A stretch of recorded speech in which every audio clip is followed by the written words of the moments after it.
Welcome to the Worldwise Wealth Podcast. I'm your host, Nicole, and this podcast is your guide to building a truly borderless life. From entrepreneurship, investment migration, tax optimization, and everything in between, this show highlights the nuances of a global citizen lifestyle. Let's dive in. Residency and citizenship may seem on the surface to be the same thing or something similar, but they are actually two completely different concepts. And we've been getting a lot of questions from clients lately who are looking to either go offshore full time or for looking for backup options while still residing in their high tax Western country about what are the core differences and why they may need one or both. So in this video, we're going to dive into what the core differences are so that you can be on the right track for your plan B. So first and foremost, let's start with residency. Now, the legal definition of residency is the legal permission or ability to live in any one country or jurisdiction. There are various different types of ways that you can be granted residency, whether it be for working, for education, but there is also a differentiation between temporary and permanent residency. Now, temporary residency is usually anywhere from 2 to 5 years, depending on the jurisdiction. And this means that you are a resident of the country, but if certain stipulations are not met, then you will not work your way toward a permanent resident. Now, permanent residency simply means that you have indefinite residency in the country. However, this does vary the qualifications for permanent residency depending on countries. As in some countries, if you're not a citizen in that country, and if you only hold permanent residency, there may be certain days requirements where you need to be on the ground in that country in order to keep your residency active. However, in other jurisdictions, this is not the case. So while holding residency, your rights often include the right to live in that jurisdiction, the right to work, to rent or buy a property, to have your children in school, and then depending on the jurisdiction, healthcare access as a resident may in some cases be included.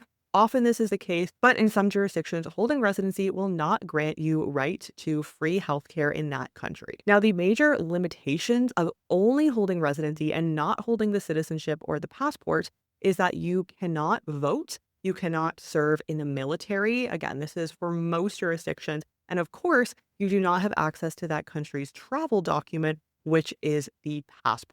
Now, this definition can change slightly depending on the jurisdiction that we're talking about, but this is just a general overarching view of residency and how you can keep your residency and what is the difference of residency, which we're going to go into citizenship next. Now, before going into what citizenship is, we're going to talk about some of the core ways that you can be granted residency. We talk about that a lot on this channel. So if you're interested in specific jurisdictions, especially in Latin America, in order to obtain residency, if you're looking to reside there full time, or if you're just looking for a plan B option and you're not looking to relocate quite yet, there are some very interesting residency options still in Europe, but more so popping up here in Latin America, where I have been for the last 4 years. We help clients get residencies all throughout Latin America, depending on the lifestyle that they're looking to build and the plan B options that they are looking to have. Some of the core ways that you can get residency is, of course, through employment. Now, we don't help with this option, but if we're looking at, again, some jurisdictions in Europe, a lot of jurisdictions here in Latin America, you are able to get residency through more untraditional methods. So that could be qualifying income, having passive income, through an investment in that country, whether it be a property, a real estate investment, or starting a business. There are also some options where you can invest in government investments and bonds in order to obtain residency. So depending on, again, the lifestyle that you're looking to build, the backup residency option that you're looking to have, and the maintenance that you're wanting around that. But there are also various different ways to qualify, whether you're looking to purchase a property in another country to have that diversification, or if you're simply looking to get it through income or passive income. Now, next, we're going to move on to the definition of citizenship. So holding citizenship means that you are a full legal member in a given country. The rights to citizenship are the right to vote, the right to apply for a passport, the right to run for office, and the right to receive full protection from the government if need be. Now, the key I'm going to pull out of what I just said is the right to apply for a passport. It's a very common misconception that citizenship and passport are synonymous. This is not the case. Citizenship is either a document that perhaps the government holds, or in some jurisdictions, there are citizen ID cards that you personally hold as well. Just because you're a citizen does not mean that you have to hold a passport, but you do have the right to hold a passport if you would like. So, citizenships and passports are two very different things, but this is the core differentiation between residency and citizenship. Now, as a citizen of a certain jurisdiction, this may include that you are in their tax net. Again, there's a lot of tax planning that can go around this, but if we're just generally speaking, if you're living in that country, you may be paying taxes to that country. You may be inclined for jury duty if and when called, and military service. Now, of course, with this, we're going off what we said in residency. You do not have, so that is the right to vote, the right to apply for office, the right to serve in the military, and then the right for the travel document, the passport. And of course, it's usually the passport that is most interesting to our clients. So, how can you work your way toward getting citizenship in another jurisdiction? Now, the first is either by birth or descent. These are more straightforward ways than the other options we're going to talk about.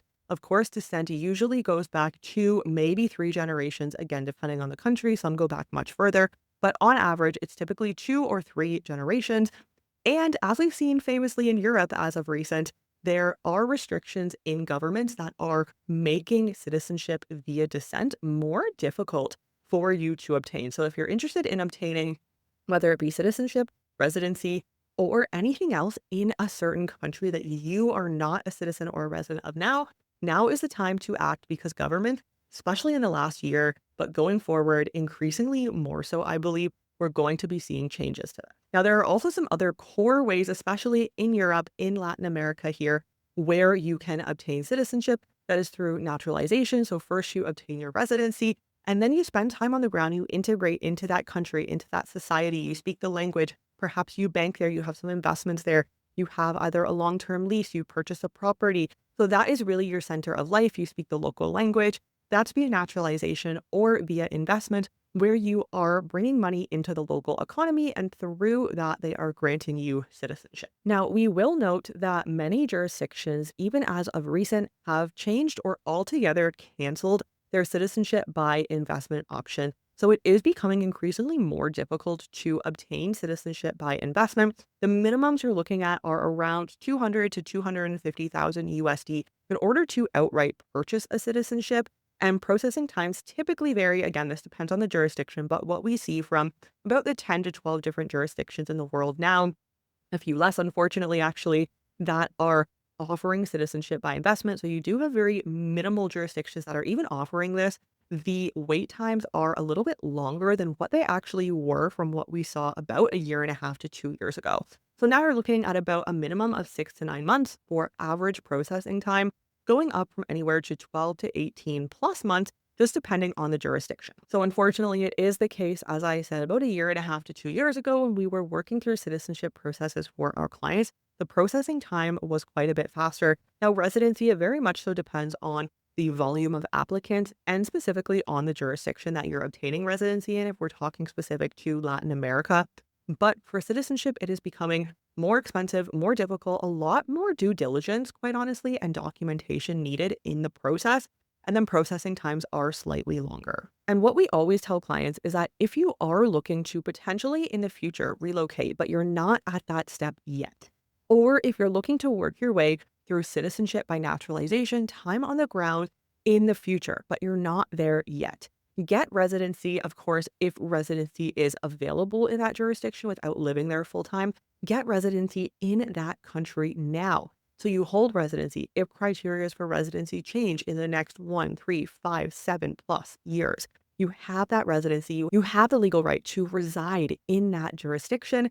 And then in the future, if you do choose to relocate full time, you can easily work your way toward the citizenship by naturalization process. Let us know below if you have any questions on the difference between residency and citizenship.